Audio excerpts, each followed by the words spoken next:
Transformación de Estado, Federico Sturzenegger, bienvenido, ¿cómo está? ¿Cómo estás, José? Un placer acompañarte hoy. Bueno, mucho para preguntarle. Arranco por la última medida, que es la de los medicamentos. ¿Me podés tutear? Bueno, son muchos años, ¿no? Sí, Lo que pasa es que yo cuando viene ministro... Tranquilo. Bueno, te tuteo. Sí. La última medida que se desreguló la importación para medicamentos, arranca por Mendoza, pero eso va a seguir.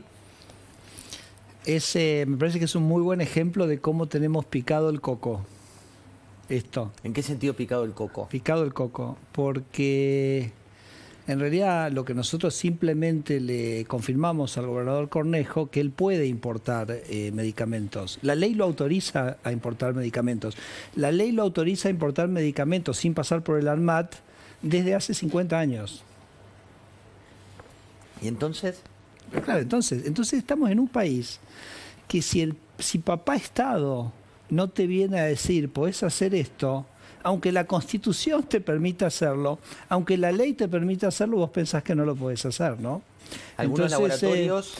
me parece que la decisión que en realidad esto ocurrió, digamos, por iniciativa del propio gobernador Cornejo, me parece extraordinario lo que él está planteando. Yo creo que él va a poder acceder a medicamentos, no te sabría decir cuántas veces más baratas, no te voy a decir qué porcentaje, sino cuántas veces más barato va a conseguir esos medicamentos. El ministro Lugones simplemente, a pedido del gobierno Cornejo, le dijo, mirá, la ley te permite importar sin que tengas que pasar por el ANMAT. Y porque a veces, bueno, las cosas también las cambian las personas, ¿no? No solo se necesitan las leyes, sino se necesitan también gente valiente que esté dispuesta a desafiar el status quo. Y entonces espero que sea extraordinariamente exitoso el gobernador y que eso a su vez sea, en algún sentido, como un faro y una muestra que las otras provincias lo pueden hacer. Y que eso implique que los costos de los medicamentos en Argentina caigan. Mira, te voy a decir una cosa increíble. Pues es que desde 2016 acá, en Estados Unidos, los medicamentos en valor real cayeron 20%. O sea, en Estados Unidos desde el 2006 acá, en valor real relativo a la inflación, 20%. O sea, ponerle que si estaban en 100, ahora están en 80. En Argentina, en ese mismo periodo, pasaron de 100 a 160.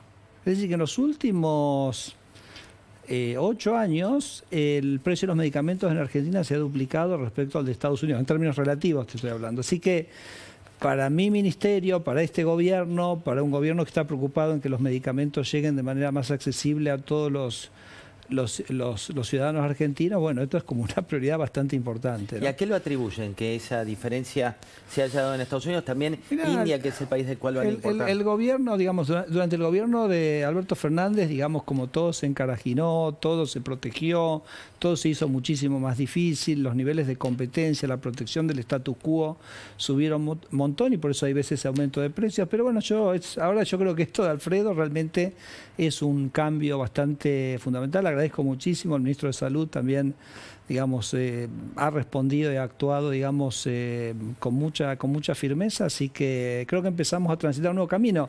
Yo lo que le digo a la gente es lo siguiente. El otro día fui a la farmacia y entonces tenía que comprar omeprazol, ¿correcto? Y entonces digo, bueno, a ver, decime otro. Me dice, bueno, de una marca muy reconocida, 23.600. Le digo, 23.600. Entonces me dice, ¿y dame el más barato que tengas, 3.000 pesos? Digo, pucha, 10 veces el valor. Entonces creo que lo que sí le quiero transmitir a la gente es muy, muy importante que cuando vaya a la farmacia pregunte por las opciones, que pregunte por la opción más barato, que lo discuta con su médico, qué es lo que le recomienda, son diferentes o no, porque hay unas diferencias de precios que son abismales. Así que el consumidor también tiene que tomar una actitud positiva para que entre todos podamos bajar el precio de los medicamentos. Federico Santurio fue a una universidad, trató de dar una charla, de expresarse, y esto decía, con lo que le pasó, que desde ya que repudiamos, siempre dijimos, la violencia no es el camino para nadie. Veamos qué es lo que decía Santurio respecto de esto que te cuento que venía ocurriendo, ¿no? Es un escenario donde algunos, dice él, se creían dueños de las universidades, otros, dice, estaban dando batalla, y así lo decía. Se creen dueños de las universidades, dueños de lo público, y cuando uno quiere hacer una actividad en un lugar que debería ser libre de discusión, debate, vienen, agreden, pegan, se creen dueños, que las universidades no son públicas, son de ellos. Ese es el problema que tenemos en el país. Yo les gritaba, no son dueños de la universidad. Ellos pueden hacer todas las charlas, de hecho, hacen lo que quieren en las universidades. Cuando uno va a hacer una actividad, cierran con candado, tiran piedras, nos tiramos a caliente, yerba, se creen dueños de lo público. Ese es un detalle interesante, yo lo había contado, pero cuéntelo usted. Ellos pusieron candado en las puertas para que ustedes no puedan ingresar. Claro, en la universidad pública, que de todos, pusieron un candado, se pusieron en la puerta, y cuando nosotros quisimos avanzar, ni siquiera llegamos a la universidad, en la calle nos empezaron a agredir para que nosotros no podamos entrar y no podamos dar la charla a estudiantes de la universidad aparte. ¿Qué opina de esto? Bueno, repudiable definitivamente. Además, con Santiago trabajamos en la mesa parlamentaria con otros bloques que nos reunimos todas las semanas, digamos, vamos viendo la agenda del Congreso. Bueno, hay gente que es verdaderamente antidemocrática, ¿no? O sea, Santiago además es un representante elegido por los votantes. A ver, el tema de las universidades, yo digo que la marcha no fue una marcha en defensa de la educación pública. ¿Por qué? Fue una marcha en defensa de los contratos de la universidad pública, que es bien diferente, porque a favor de la educación pública estamos todos, ¿no? Vos tuviste la gente que marchó en defensa de sus contratos, no de la educación pública. Porque vos pensás lo siguiente, yo no sé si vos sabías que en los últimos 14 meses del gobierno de Alberto Fernández, escuchá esto, los gastos a las universidades fueron congelados en términos nominales. Los gastos, viste, de funcionamiento. ¿Te acordás que hubo bastante? Los últimos 14 meses del gobierno de Alberto Fernández, con una inflación galopante, los gastos estuvieron totalmente congelados. Nadie levantó. ¿Por qué? Porque no tocó los contratos. Que ahora Charlie Torrendel, el secretario de Educación, dice, señores, esto hay que auditarlo. ¿Ustedes en qué están gastando esa plata? Entonces digo, ¿cómo? Cuando te congelaron durante 14 meses los gastos, no dijiste nada. Y ahora que te dicen que te van a auditar y te van a controlar los contratos, entonces digo, es en defensa no de la educación pública, porque si hubiera sido en defensa de la educación pública también te hubieras manifestado en aquel momento, donde fue mucho más salvaje lo que hizo ese gobierno, fue salvajísimo lo que hizo ese gobierno con las universidades públicas, y no en este momento donde esos fondos se han sido restituidos plenamente a la universidad. Y después, por supuesto, tuviste un grupo de gente que manifiesta, digamos, en contra del gobierno, o sea, manifiesta en contra del equilibrio fiscal, porque saben que un gobierno que sostiene y que pueda mantener un equilibrio fiscal va a ordenar la economía. Lo decía Melissa, creo que se llama, ¿no? Antes, o sea, cuando se empieza a ordenar a través del equilibrio fiscal la economía, bueno, las cosas empiezan a funcionar mucho mejor, ¿no? O sea que ya estamos en una economía que está en el mismo nivel de actividad económica que cuando Milei asumió la presidencia, ¿no? Entonces estamos prácticamente ¿Ahora ahí, ¿no? rebota para ustedes la economía en Sí, rebota mes? Porque rebota en este mes, en los próximos. Bueno, el último número de indicador fue 1,7 de crecimiento en un mes, que es un número, digamos, muy significativo, pero digamos, por ahí no hay que, me parece que por ahí no hay que, digamos, encandilarse o focalizarse tanto. Entiendo que ustedes como periodistas lo tienen que hacer, ¿no? Porque están en el día a día, pero creo que para nosotros como gobierno el foco más está en el rumbo y en estar muy sólidos y muy convencidos de lo que estamos haciendo. Y eso es tener una macro ordenada que arranca con un equilibrio fiscal. Y en el caso, yo diría, digamos, y una segunda gran agenda que es la de la libertad, ¿no? De la libertad económica. El presidente ha dicho, quiero que Argentina sea el país más libre del mundo, y entonces, bueno, mucha desregulación, darle más libertad a la gente para actuar en un contexto de una macro ordenada. Estamos absolutamente convencidos que esa es la receta que Argentina necesita para que el sector privado, que es el que crea riqueza, nos ponga en ese camino de crecimiento. Federico, ahora te voy a preguntar por algunos de los sectores que hay mucha gente mirándonos que dice, bueno, ¿qué van a hacer con tal sector? ¿Qué van a hacer con tal otro? Pero antes quiero saludar a Nacho Grimaldi. Nacho, buenas noches, ¿cómo estás? Contame qué pasó con los importadores, Nacho. Hola José, muy buenas noches. En el sector industrial, precisamente hay malestar, así lo manifestaron. La palabra precisa fue preocupación. Esta semana, un anuncio por redes sociales del ministro de Economía, colega de Federico Sturzenegger, en este caso Luis Caputo, adelantó que el gobierno va a reducir fuertemente aranceles a la importación a 89 productos, algunos de ellos insumos que se utilizan en distintas cadenas productivas, por lo tanto eso podría redundar en una segunda instancia en una baja del precio final, pero otros productos de esa lista de 89 son bienes terminados, como por ejemplo maquinaria, bicicletas, también hay electrodomésticos, muchos electrodomésticos, por lo tanto ahí empezó a surgir y los empresarios catalogan a ese anuncio de Caputo como un punto de quiebre, porque apoyan el camino de ordenamiento macroeconómico, según expresaban dirigentes sectoriales industriales del mercado local, pero decían, tenemos aumentos en dólares que aumentan al 2% mensual y encima ahora al que viene de afuera le están dando más medidas. Entonces, ¿para quién es el esfuerzo fiscal? Ese es el reclamo puntual. Ahí le preguntamos Qué maravilla lo que anunció el ministro Caputo, ¿ok? Porque claro, en un gobierno no gobierna para las castas. ¿Eso es una casta, los industriales? No gobierna para grupos particulares. Justamente el rol de un gobierno es pensar en la población en general. Bicicletas. Disculpame, me sonrío por lo que te voy a contar. No financiera, bicicleta. Sí, la bicicleta de andar, la que andamos todos. Disculpame, los chicos. Me sonrío por lo que te voy a contar, porque además lo tengo muy fresco porque me lo contó hoy a la mañana, me lo repasó hoy a la mañana Pablo Lavigne, que es el secretario de Comercio, ¿ok? ¿Vos sabés que una bicicleta en Argentina te cuesta en dólares 3 veces más en Argentina que en París? ¿Que en Londres? Una bici, la de los chicos, la nuestra. Sí, ¿Por qué? Porque por toda la protección que tiene, que es justamente la que el ministro Caputo dijo que iba a reducir. Sumado a otra cosa, pues es que hay mecanismos, hay 2 países en el mundo que tienen, hay unos mecanismos de protección de ciertos sectores que se llama el antidumping, ¿ok? El antidumping es como decís, uy, mirá, ¿sabes qué? No, los de afuera me compiten muy fuerte, me venden muy barato. Yo en la universidad me enseñaron que el comercio internacional es justamente para poder comerciar con otro que te vende algo más barato y vos le vendés algo que podés hacer mejor y ellos te venden algo que hacen mejor. Entonces algunos sectores dicen, bueno, ¿sabes qué? No, dame un dumping, que es básicamente como una protección extra, ¿ok? Hoy me comentaba Pablo Lavigne, digo porque se mencionó bicicletas.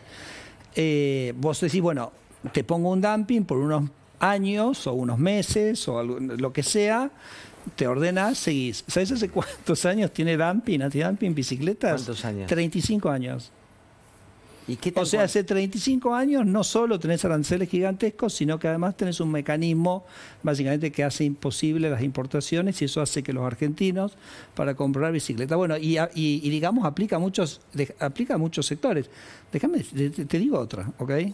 Te digo porque empezás a pelar esta cebolla y no para más. Los que tenemos hijos chiquitos vamos a la juguetería, por ejemplo. Bueno, jugueterías.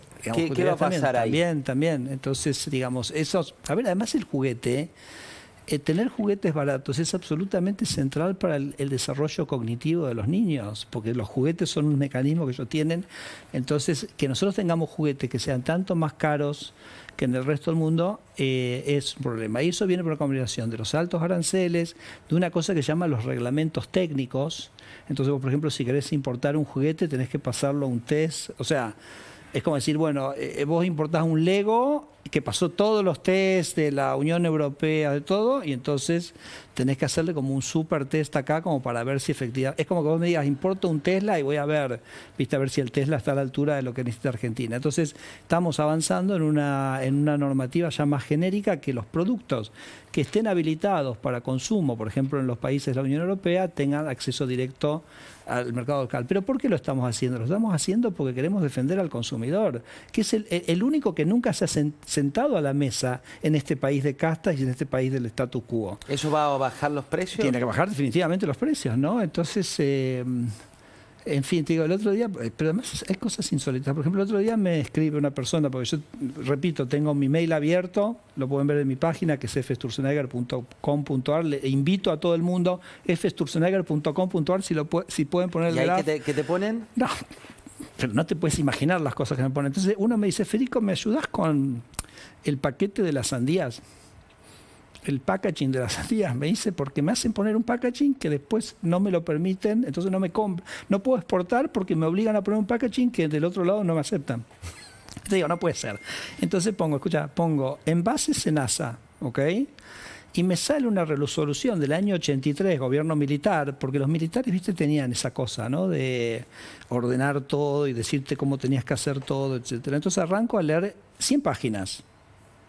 Solo del packaging de... Sí, envases, fruta, 100 páginas. Empiezo a leer ananá, claro, empieza con la A, ¿correcto? Entonces empiezo a leer, el packaging del ananá tiene que usar una viruta de 5 centímetros. Si el ananá viene con brotes, se puede usar una... A la segunda página me había estallado la cabeza, ¿me entendés? Entonces digo, pero ¿cómo llegamos nosotros a esto? Ayer, por ejemplo, discutiendo con la aduana, que vamos a tener novedades interesantes de agilización de trámites y reducción de costos la semana que viene.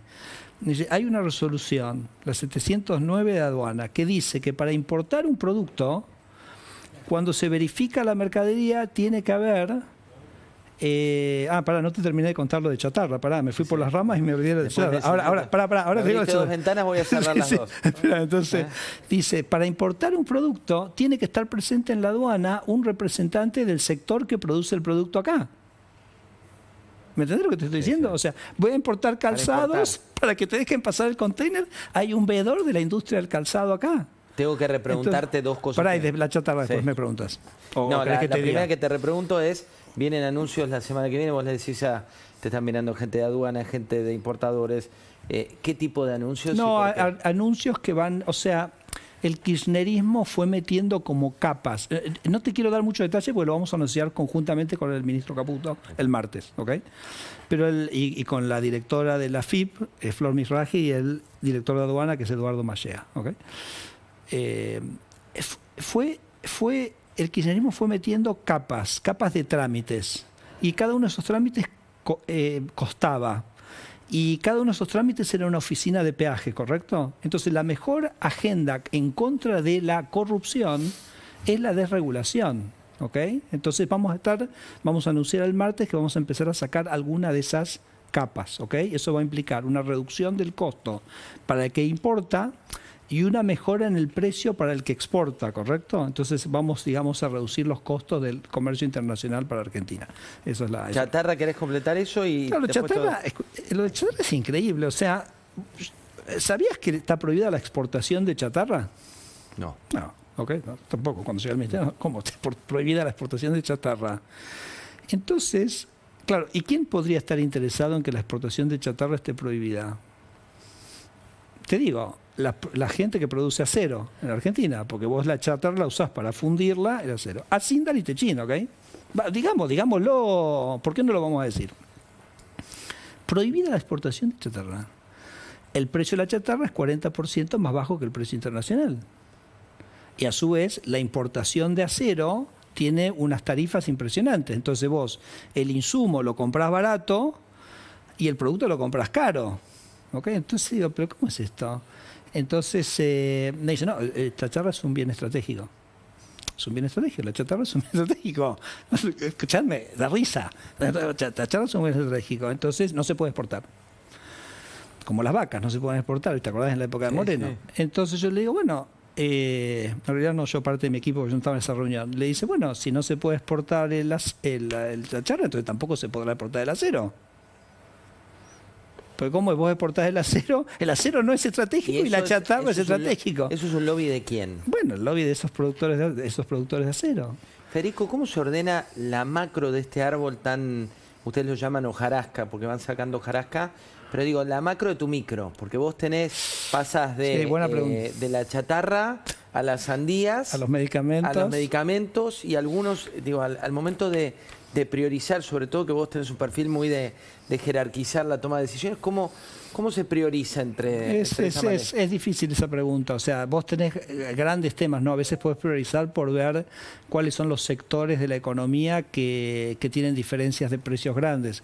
Decía el chico, por ejemplo... Nacho Grimaldi. Nacho, mencionó las planchas. Sí.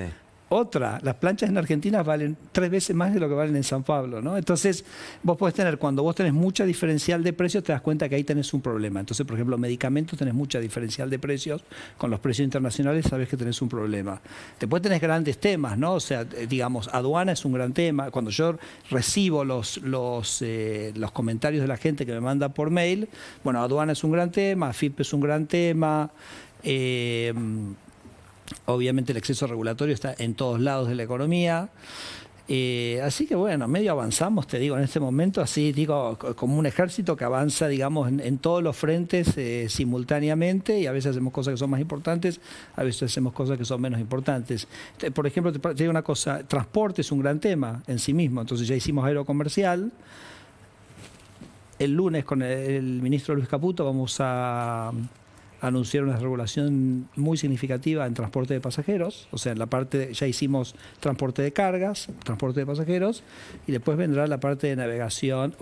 Ahí te digo, te puedo contar unas historias insólitas. ¿Cómo qué? Como la siguiente, que vos, claro, porque la regulación naviera, entonces te dicen, vos tenés que llevar un equipo eléctrico de repuesto, ¿ok? Entonces, supongo que será por si un barco se va al Atlántico Sur y se quedan sin electricidad y se congelan todos ahí, ¿me entendés? Entonces yo digo, bueno, a ver, pero una pregunta.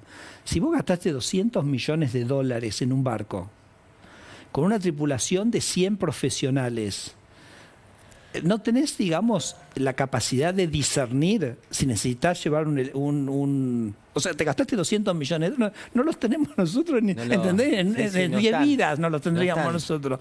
Entonces digo, tiene que venir el papá Estado a decirte, pero bueno, como dicen mis hijos adolescentes, ponele que sí, ¿ok? Pero lo mismo se lo pedimos a la barcaza del Delta. ¿Por qué? Bueno, porque Argentina es un exceso regulatorio por todos lados. El regulador, bueno, hay distintos motivos por los cuales tenemos esta locura. Un motivo puede ser que siempre atrás de cada regulación hay un interés, ¿correcto? Puede ser un interés económico o un interés económico de la burocracia. También hay una visión a veces ideológica. Lo que yo te contaba de la fruta, eso ahí no hay un interés porque es tan abarcativo. Eso es una visión, ¿viste? Una visión de otra historia, de otra época, de manera de pasar las cosas. Pero escucha, entonces me dicen de la barcaza del Delta, me dice, Federico, sacame esto. Porque si yo me quedo sin electricidad, le grito al muchacho en la costa. Yo me alejo 10 metros de la costa. Le digo, che, tirame un cabo y voy, ¿me entendés? Federico, vos sos pero ¿entendés lo siguiente? Es un barco que sale $20.000 y la regulación le exige que le metas un grupo de electrógeno que vale 10.000. Entonces... Es una inconsistencia. Pero es que es el sobrecosto. Eso es el costo argentino. Es que nos obligamos a hacer cosas de manera carísimas, caro, y nos imponemos a nosotros mismos por estos intereses o por estas visiones tan erradas para nosotros de intervencionismo económico, y eso es lo que nos ha llevado a la pobreza. Vos sos un hombre que elabora las respuestas y te voy a llevar a un juego que es complejo, que es el de un tuit, de una definición. Lo hicimos con Galperín y funcionó. Te voy a proponer primero algunos referentes. ¿Tengo que mirar ahí? Primero algunos referentes políticos. Arranco con Karina Milei. Si tuvieras que definirla en 140 caracteres. Interesante. Vamos a la foto que sigue. Tenemos, a ver a quién tenemos, foto que sigue. Santiago Caputo, que para la mayoría de la gente no es conocido, pero tiene un rol muy estratégico dentro del gobierno nacional, como asesor. Inteligentísimo, y a mí particularmente me pasa algo con él, algo bastante particular, que es cuando hablamos de los temas de economía y de regulación, yo digo, pero pensamos exactamente lo mismo. Digo, debe ser por eso que me parece que es... Inteligentísimo, pero... Vamos a la foto que sigue. No sé dónde, digo, ¿dónde estudiaste? ¿Y qué te dice? No sé, porque él no estudió economía. A vos te gusta mucho lo académico. No quiero imaginar una charla con el presidente de la Nación. Si tuvieras que definir al presidente en 140 caracteres. Un líder sorprendente. Primero que además es un líder muy generoso. Vos has visto que él es extraordinariamente generoso con sus ministros y con su equipo. Conmigo sabés que históricamente lo ha sido, pero lo es con todos los ministros.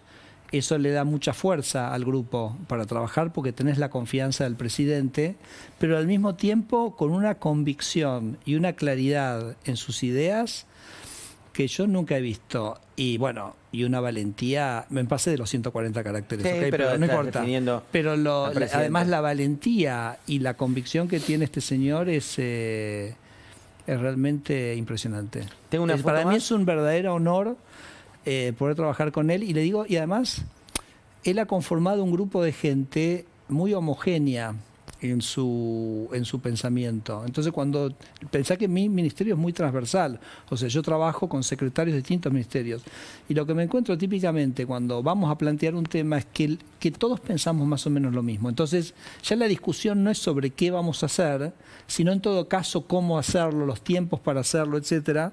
Y eso conforma no solo un grupo de trabajo, digamos, un ambiente de trabajo muy bueno, sino a su vez muy efectivo. Creo que por eso este ha sido un gobierno tremendamente efectivo en términos de gestión.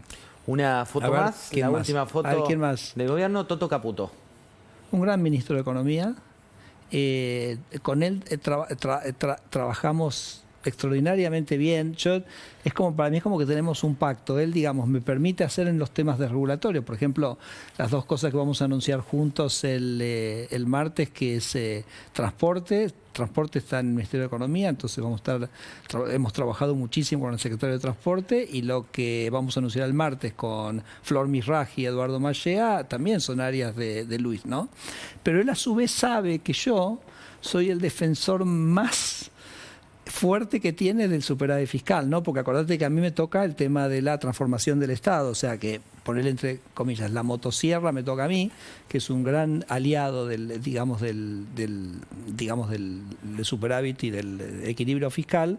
Y además, muchas veces cuando vos estás discutiendo la regulación, hay mucha gente que tiene mucha tentación de pensar que el programa es que te bajen impuestos a vos, ¿no? Bueno, eso con nosotros rebota así como una pelotita de ping-pong, ¿no? O sea, entonces me parece que nos comprometamos muy bien, trabajamos muy bien, creo que está haciendo una labor impresionante, y como yo le digo, mira, si vos me hubieras dicho, y también se lo digo al presidente, si ustedes en diciembre del año pasado me hubieran dicho que ibas a tener superávit fiscal en un mes, es increíble porque no te lo hubiera creído, verdaderamente. Es que en realidad en ¿no? ese momento nadie lo creía. Una foto de este gobierno, se habló... Mauricio, claro. El expresidente me Macri. imaginé que ibas a mostrar. Mira, yo creo que Mauricio jugó un rol bastante importante, ¿no? Porque él puso un freno, aunque terminó siendo transitorio, pero me parece que estructuralmente tuvo un impacto al kirchnerismo. Yo creo que si Mauricio no hubiera construido lo que construyó en 2015, 2019, no sé dónde estaría Argentina en este momento. No sé si no sería algo más parecido a Venezuela.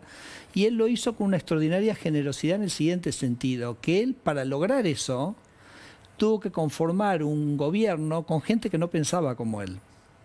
Y él tuvo la generosidad y la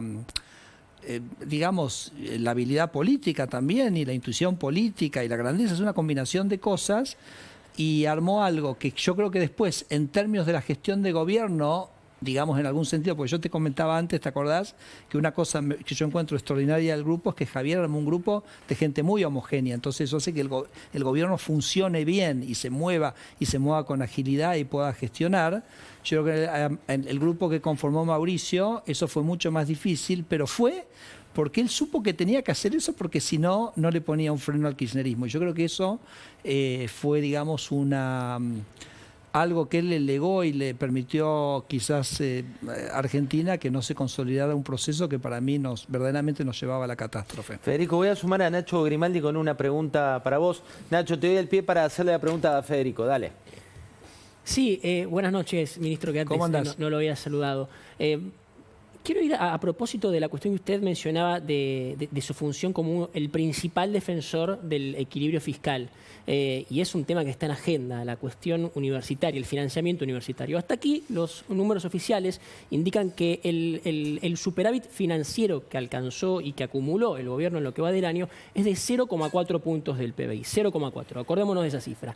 Y el costo del proyecto de ley de financiamiento universitario es de 0,14, es decir, más bajo que ese 0,4.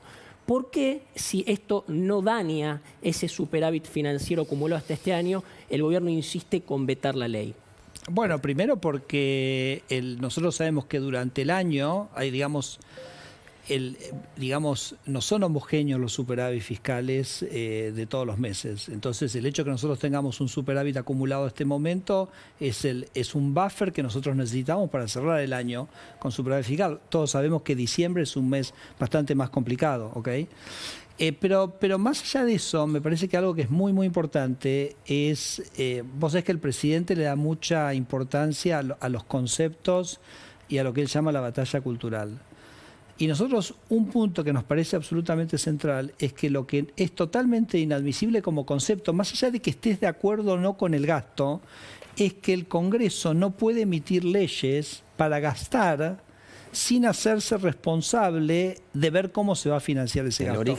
Porque eso es directamente una responsabilidad. Más allá, Nacho, que también cuando vos aumentás a un grupo, entonces, si nosotros aumentamos las universidades, después tenemos que aumentar a los residentes médicos, ¿correcto? Y después a los médicos, y después a los empleados públicos. Entonces, digamos, no es que es esto únicamente. Es un efecto cascada. Es un efecto cascada. Pero lo que te quiero decir, ahora empieza la discusión del presupuesto. Entonces, en el presupuesto del Congreso que decida lo que quiera subirle a las universidades. Ya está, ya la tenemos. Empieza esta semana la discusión. El origen de dónde viene. Entonces, tendrá que decidir qué otro gasto baja, y es sano que esa discusión, Nacho, se produzca en ese ámbito, porque ahí entonces uno sabe que este gasto tiene este costo de oportunidad, porque decir que este otro gasto no lo podemos hacer, o el Congreso se tendrá que hacer responsable de cómo financiarlo. A mí, por ejemplo, una vez me pasaron en un programa un audio de Jacobiti donde me decía, pero ¿cómo ustedes no quieren hacer esto si ustedes bajaron bienes personales? Yo dije, bueno, ¿por qué no propusiste tu proyecto? Si vos lo bajaste, bajar bienes personales, entonces, ¿por qué no propones el proyecto de subir esto y subir bienes personales? Pero, ¿entendés? El Congreso no quiere asumir ese costo y me parece que es un acto de responsabilidad fiscal que los gastos hay que estipular cómo se van a financiar. Me intriga mucho quién te explota los llamados y los teléfonos. Federico, si... Es gente que me está sugiriendo desregulaciones. No. ¿Okay? Para el presidente sos un coloso y para los industriales... Espera. Mirá. Lo contacto para describir el proceso de exportación a China. ¿Entendés? Es alguien que me está escribiendo para decirme, che, tengo este problema. Para el presidente coloso, para los industriales, ministro de desindustrialización. ¿Dónde te ubicás? Yo creo que el sector industrial de Argentina tiene un futuro extraordinario, pero tiene que darse cuenta que ese futuro no está achicándose, no está haciéndose más chiquito, ¿correcto? Yo, mira, doy un ejemplo que es el de la yerba mate, que es interesantísimo, porque hay todo un debate en este momento en Misiones sobre la desregulación que nosotros hicimos de la yerba mate. Entonces, el otro día vi una nota que decía que si hubiera seguido la política del Instituto Nacional de la Yerba Mate, hoy el precio de la yerba hubiera sido 500 pesos, no sé por qué, no sé, tonelada, no sé. Y hoy se está vendiendo a 125. Entonces decían, esto es una catástrofe. Bueno, reconocían que sí, que el consumidor, los 48 millones de argentinos, van a tener yerba más barata. Pero mi conversación con la gente de la yerba mate es la siguiente. Me dicen, Federico, esto es una industria muy exitosa, porque el 96% de las familias argentinas consumen yerba, con lo cual sí, es extraordinario. Entonces yo le digo, bueno, ¿y cuántas familias en el resto del mundo consumen yerba mate? ¿Tenés todo el mundo? Tenés 7.000 millones de personas. A 48 millones le vendiste al 96%. ¿A cuánto porcentaje le vas a vender en el resto del mundo? Y no estar pensando en cómo le vendo la yerba 5 veces más cara al consumidor argentino. Pero con una cosa. Vos tenés 2 grandes argentinos que están en la televisión mundial tomando mate. Futbolistas.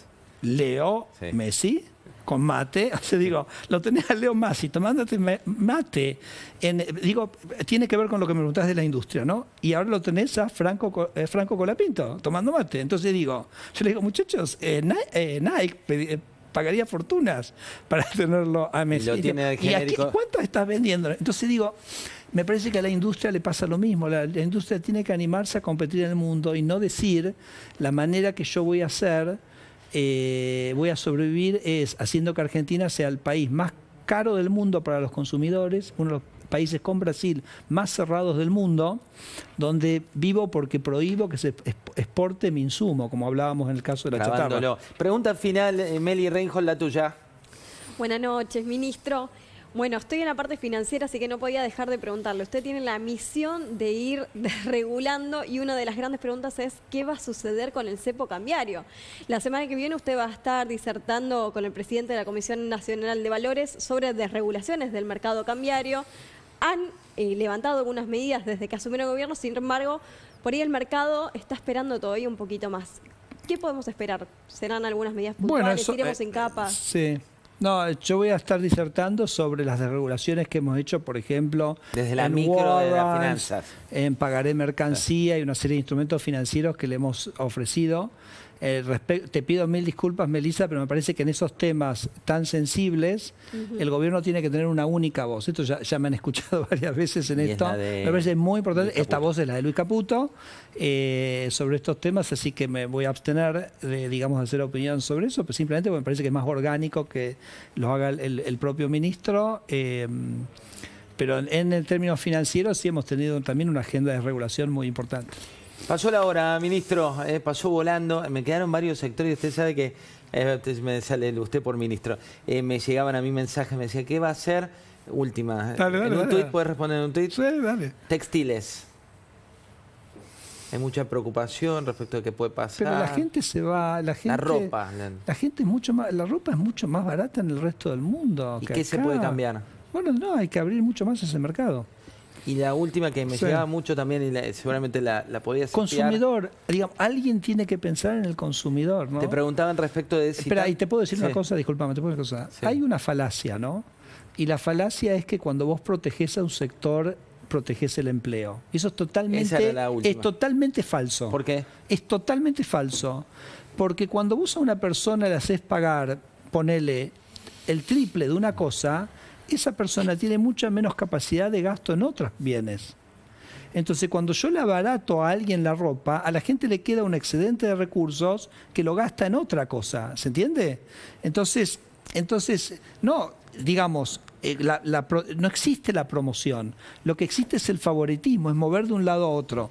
La promoción, si favorece el empleo en un lado, desfavorece el empleo en otro lado. Entonces, tenemos que salir de esa lógica y, como te digo, pensar en los consumidores que puedan de una vez tener acceso a productos a precios razonables. Y además, la competencia los va a hacer mejores a los propios productores nuestros. No hay que tenerle miedo a la competencia, nos va a hacer mejor, y yo creo que el día que la industria se anime a competir, va a ir mejor y tiene todo el mundo para conquistar. O sea, nuestros productores industriales son como las pequeñas empresas de Italia, ¿correcto? Así que, bueno, esperemos que podamos convencerlos y que el sistema vaya en ese sentido. Nos quedó corta la hora, gracias por haber venido, ministro. Un placer. Ya viene Paulino Rodríguez, tenemos un pase, que no te vayas, que enseguida venimos con él.